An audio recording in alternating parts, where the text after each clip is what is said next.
a portion if we could, or all, depending on how many people and what the amount of money is that they're asking for. So that's something that we try and do. So you guys can look through this on your own time. It's got some great information in it. After our last meeting, Jamie said, how does this feel or fit in with the city's visioning? So Renata Mingelberg had sent me the parts of the city's visioning that related to tourism. And so we made sure that those aspects that's in the visioning plan is also in this plan. 90% of it was already in here. And we had years ago said that this is what we feel is important too as our community for tourism. So the things that were not in there that were new, we added that into this document. So it is current, up to date with the city's visioning project also. So that's what the first step of what I wanted to do, is to bring this information to you so that you understand and know where we're at and what, when we talk about a TAP plan, or the county says, you know, you have this document, you guys all now have it before you and can review it. And if you, at any point in time after looking at this, have any questions, please give me a call and I would be more than happy to go over it with you and let you know how we came up with the information that's in here. So the next step here that I have is we have $20,000 and to use on tourism projects. And we have sent letters out to everybody that has applied for any part of this money in the past, and let them know that these funds are here, and if they have another project that they are interested in bringing forth, that they have that opportunity. That we've set, it's on the website, the Chamber's website, it's on our Facebook, it's been in all of our emails. The Canby Herald has done an article on it. Great article, and we'll be publicizing this for the next 4 weeks to make sure that we get this information out to everybody so that they know everybody has the opportunity to come forth and ask for a portion of this money for projects. So the other plan, the money comes from, let me back up, excuse me, the money comes from hotel motel taxes. So that money that's paid into the county comes back. So that's how this money is generated, is through hotel motel taxes. So that's how we get this. And so the projects need to bring people into the community, to linger longer, to stay within the county overnight. So preferably we'd like to have them within our community, but sometimes that doesn't work all the time. But if they're here for multiple things, activities, and we know that they're staying within the county, then we're good. But your projects need to be something that does that. So one of the big projects, and we as a chamber were leading the county on 2 different activities. We were the first in the county to have a bike map. And the our city's Bike and Ped Committee put that map together for us. They laid out all the routes and did all that and gave that back to us, and we put together the brochure then for the bike map. But we were the first one in the county to ask for money to do this. And now biking is a huge big thing within our community, and you know, they're all online and everything else. So our bike map needs to be upgraded, and the Bike and Ped Committee is already on top of that and working towards that. So we'll have a new updated bike map for our community. The other thing that we were the first in the county to do was a geocoin caching. So we I took it to my board first, and none of us knew what this was, had no idea what a geocaching was. And then I took it back to the county, and they had no idea what this was, but gave us the funds to do it. And now all the communities in our county does a geocaching and has their own coin and stuff. So it was a big hit, and pretty proud that Canby was the leader in those 2 projects and received the funding from the county for it. So we have a meeting tomorrow, Thursday, at the place to be at 6 o'clock for people that are interested to apply for this funds. And we will walk through the application and answer any questions and make sure that it fits within the county's requirements before they go through the process. And, you know, we have to say it doesn't fit here, but how can we make it fit? So we're working on that, and that'll be tomorrow. Something new that the county is doing is a project incentive program. So each community gets to bring in a higher caliber project that we feel is outstanding, and we get to propose that to the county, and there's a pool of $60,000 then that they can put in for. But each community only can put forth one project. So, you know, we've got some pretty big ones here in our community that we think are pretty outstanding. So, hopefully we will be able to put in for that and get to that project a little extra funding. So the minimum is $5,000 and up to $60,000 for the project. So, but that's, the county gets to determine which of those and the fundings that go to that. But we've got some great things to offer here, and hopefully the county will look at that and give us some extra funding for a good project that we have here. So, any questions? Nope. Okay. Great. Thank you. Thank you. Yeah. Thank you. Any other community announcements at all? Okay, seeing none. We'll move into mayor's business. First off, I want to thank Council President Dale for conducting our last meeting in my absence. Had a little celebration to take care of, and thank the rest of the council also for approving our goals and statements at that meeting as well. Attended the Canby Fire District's their meeting last week, and we had some great things going on there. Swearing in of a new board member, Steve Thurman, and then the promotion of Todd Gary there at the fire district. So that's good news. We also they also swore in 2 new paramedic firefighters, and then also the retirement of another one. So some good things happening there. I want to thank staff in Public Works for getting crosswalks done in time for school starting this week, so appreciate that a bunch. And then a happy early birthday to our city recorder, Kim Schaefer, and to Councilor Greg Parker. I think have the same birthday tomorrow. So that's all that I have right now. And You're not going to sing? I'm not. There's a reason that I don't sing. Oh, okay. So He's a musician. I play drums for Drum a reason. happy That's birthday. right. We'll move into councilor comments and liaison reports with Councilor Hensley. Thank you, Mr. Mayor.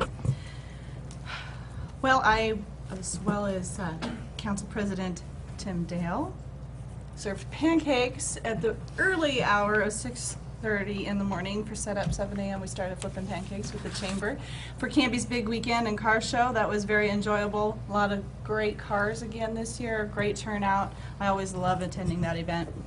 On the Main Street Promotions Committee front, just wanted to remind everybody that this Saturday from 4 till 8 p.m. in Waite Park is the Kiss Summer Goodbye Party. And it'll be featuring live music by Dance Hall Days. There'll be a wine and beer garden, some dance performances by Allegro Dance Studios, as well as food and crafts and a lot of other family-friendly activities. So bring the family and friends and come down to Waite Park Saturday afternoon. There'll be a school board meeting tomorrow evening at 6:30 at the school district office at the Meridian Room. And another note on the school board front, I wanted to announce that Tracy Height is again looking to recruit volunteers to be mentors in the teacher adoption program. They'd be working with folks at the Ackerman Center as well as elementary schools here in town. Looking for volunteers who would be willing to help with one-on-one tutoring in reading, writing, and arithmetic. Reading buddies, production and photocopying, correcting papers. Some bilingual tutors are needed at Trost, art literacy work, as well as junior great books coach and a battle for the books coach. There's also opportunities for help with crossing guards and garden and courtyard help and a variety of other things. So if there's some way you want to help and you need to see if there's something that would be a fit for you, just get a hold of Tracy Height. Her email is tracyheidt, TRACIEHEIDT @hotmail.com. That's all I have, Mr. Mayor. Thank you. Mr. Mayor, I also attended the Canby Big Weekend. I was a car show judge. We had approximately 300 cars. I think the weather concerns maybe kept a few of them away. There was a planning commission meeting on the 26th. I was unable to attend, but I watched it on TV. And the planning department's been extremely busy, and our planning commission has been also very busy. So we'll be seeing some of their work soon. Tomorrow evening, there's a rodeo meeting I'll be attending at the fairgrounds, and I'll get a better recap on how the fair and rodeo went off. And then next Friday, the 13th, is our traffic safety meeting, and that'll be in the Public Works Conference Room. And just a reminder for everyone to be extra cautious around school zones and bus stops, because school is back in session. And that's all I have. Thanks, that'll say yay. Councilor Dell. Mr. Mayor, I was likewise, as Councilor Hensley mentioned, pleased to help out with the Chamber of Commerce pancake feed. It was a lot of fun. It was warm. I have no idea how many pancakes we served, but every Many. one of them was good.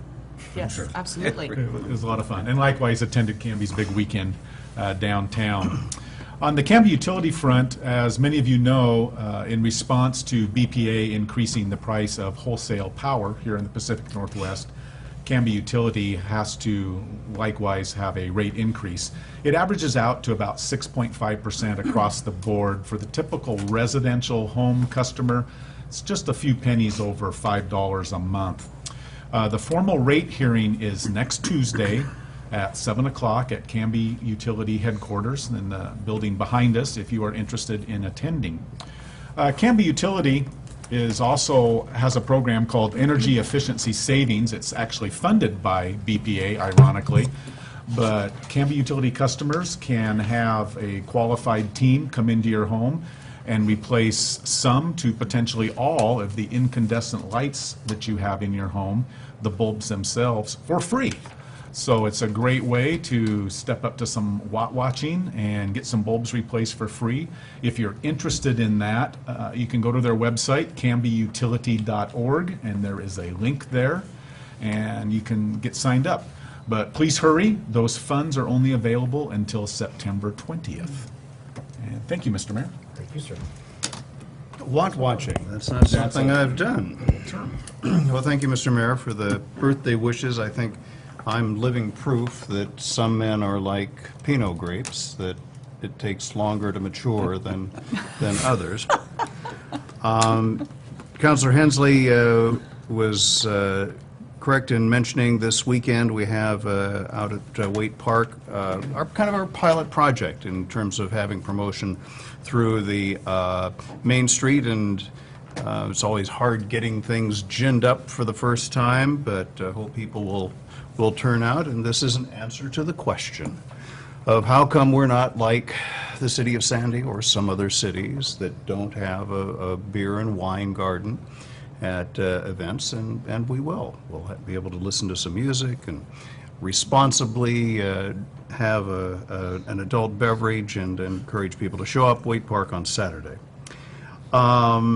Bev Doolittle mentioned that the Bike and Ped Committee is working on updating some information for bike routes. It is exciting. The trend continues to go towards additional use of bicycles.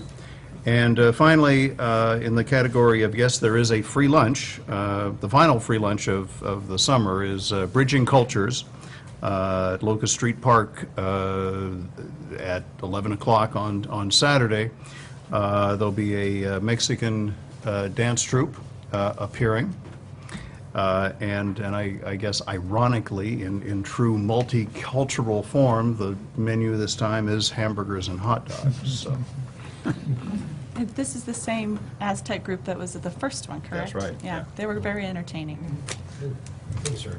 Mr. Mayor, being the liaison to the Southwest Neighborhood Association, I kind of have to be the bearer of some sad news.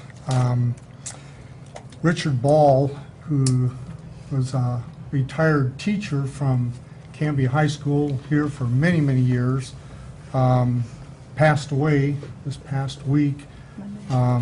just received the news this morning. It was just such a shock. I'd only got to meet with him a couple of times, and we just had one neighborhood association meeting since I came on board here, and it just really came as a shock, and I want to extend on behalf of the council members our condolences to his wife and his loved ones at his passing. So it's really a hard time. Thank you. Thank you, Counselor. All right, we'll move into the consent agenda.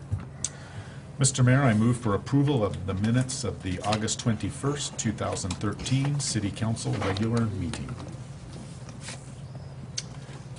I'll second. Thank you. Motion made by Councilor Dale, seconded by Councilor Hensley to approve the consent agenda, which includes the approval of the minutes of the August 21st, 2013 City Council regular meeting. All those in favor? Aye. Aye. Any opposed? Passes 5-0. Great. Moving into public hearing this evening. So tonight we have a public hearing for the Fred Meyer DR 12-03/ZC 12-02/TA 12-01, which will all make a whole lot of sense here shortly. Before we move into that, I get to read our public hearing format. The matter presently before the hearing body requires a public hearing.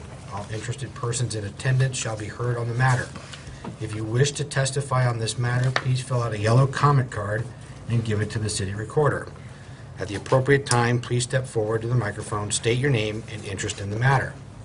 Those people other than the applicants that are interested in testifying as either proponents or opponents, please indicate your desire to speak by raising your hand at this time. Duly noted, thank you. For longer presentations, proponents and opponents may buy time from one another. In so doing, those either in favor or opposed may allocate their time to a spokesperson who will represent the entire group. You may be limited by time for your presentation, which you will be this evening.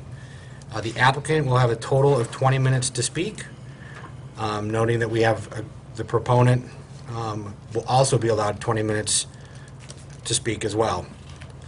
From there, the applicant will then have 10 minutes for rebuttal. If there is public comment, either proponent or opponent, outside of those two, you will have 5 minutes to speak.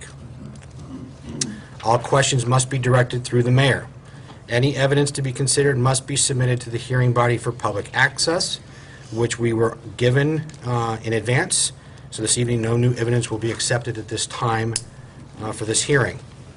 All written testimony received both for and against shall be summarized by staff and presented briefly to the hearing body during the staff report. Testimony and evidence must be directed toward the applicable review criteria contained in the staff report, the comprehensive plan or other land use regulations which the person believes to apply to the decision. Failure to raise an issue accompanied by statements or evidence sufficient to afford the decision maker and the parties on an opportunity to respond to the issue may preclude appeal to the Land Use Board of Appeals based on that issue. Conflict of interest. At this time, I would ask that any member of the hearing body who has a conflict of interest please indicate the nature and extent of the conflict and whether you intend to participate or abstain from hearing the present matter. Councilor Hensley. None. Councilor Coleman. None. I have none. None. Councilor Parker. My family carries an insurance policy with all of our insurance, and I plan to participate. Okay. Councilor Renner. Perfect. Ex parte contact. Also, if any member of the hearing body has had any ex parte contact with anyone prior to this hearing, including a visit to the site, please declare the nature and extent of such contact at this time. I drive by the site daily to take my kids to school. Other than that, no. Okay. None. I, too, also have the current landowner as my insurance agent and serve on the Chamber of Commerce board with them, though we have not had conversation about said property or said project. I'm familiar with the site, Your Honor, that's all. Okay. Familiar with the site, that's all. Familiar with the site? Okay. Does any member of the audience have any questions for any counselor or the mayor regarding ex parte contact or conflict of interest? Okay. The public hearing will be conducted as follows. We will get the staff report. There will be questions, if any, by the hearing body or staff. We will open public hearing for testimony after the staff report and our questions. The applicant will have 20 minutes for their presentation. The opponent group will also have 20 minutes. The community comments will be 5 minutes, if there are any. And then the applicant will have rebuttal time of 10 minutes, if need be. We will then close the public testimony, questions, if any, by the hearing body, and then there will be discussion by the hearing body. A decision shall be made by the hearing body at the close of the hearing, or the matter will be continued to a date certain in the future. This will be the only notice of that date you will receive. Does anyone have any questions about the procedure of the hearing? All right, seeing none, we will go into the staff report. Good evening, Mr. Mayor and Council. So hopefully I won't take too long, probably about 10 or 15 minutes at the most on the staff report. I'll give an overview of the site and the application, a history of processing the application, which has gotten quite long at this point. Go over some of the design revisions and issues raised for the appeal of the application, response to LUBA remand issues, recommended conditions of approval, and feel free to ask questions as I go along. And a complete record of the proceedings is on the dais, including, which was not the signed copy of the final findings of the most recent Planning Commission meeting are in the folders. They are the same as the one that was in your packet, just signed. So overview of the application and the site. It's located at Highway 99E and Locust. The underlying zone for it is C2. And the site is here on the zoning map. The site is also in the overlay zone for downtown overlay zone, core commercial zone of the downtown overlay zone. Applicant is proposing a 6-unit fuel dispensing station, including canopy, fuel tanks, kiosk, restroom, dumpster, air water pad, and propane fueling area. So going to go over the history of processing this application, and this is, I guess, the most tricky part of my presentation tonight because it's gotten quite complex and drawn out. But I'll do my best, and please ask any questions about it as I go along. Last summer, representatives of Fred Meyer applied for a site and design review for the fuel station, and they also applied for text amendment and zone change for the proposed facility because it was in the core commercial area of that downtown overlay zone, which is more for pedestrian-oriented uses and not for auto-oriented uses such as a fuel station. So they needed to shift this boundary of this overlay zone to be in the outer highway commercial sub-area of the downtown overlay zone. That text amendment zone change portion of the file was processed as what we call a type 4 that needs final approval by council because it changes code. And the site and design review portion was more of a type 3 application, which just needs final